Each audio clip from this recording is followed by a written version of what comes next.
আসসালামু আলাইকুম। বাংলাদেশ অনূর্ধ্ব-19 দলের ক্যাম্পে 15 বছর বয়সী আরব আমিরাতের বাংলাদেশি বংশোদ্ভূত গোলকিপার মোহাম্মদ উজাইর হাসান চৌধুরী। কে হলেন এই উজাইর হাসান চৌধুরী? উজাইর হাসান চৌধুরী হল Dubai open for football academics player. তিনি বাংলাদেশি বংশোদ্ভূত। তিনি বাংলাদেশ অনূর্ধ্ব দলের ক্যাম্পে থাকার জন্য বছর বয়সী আরব আমিরাত বাংলাদেশি বংশোদ্ভূত গোলকিপার ট্রায়াল দিচ্ছেন। তিনি ট্রায়ালে টিকে গেলে বাংলাদেশ অনূর্ধ্ব-19 দলে খেলবেন। তিনি 5 ফুট 1 ইঞ্চি লম্বা। তিনি এ ক্যাম্পে চান্স পাওয়াতে আরেকজন বিদেশি বাংলাদেশ দলে অন্তর্ভুক্ত হওয়ার সম্ভাবনা আছে।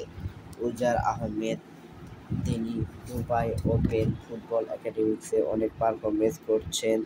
আশা করি উজাইর আহমেদ তিনি ট্রায়ালে টিকে গিয়ে অনূর্ধ্ব-19 দলে চান্স পাবেন।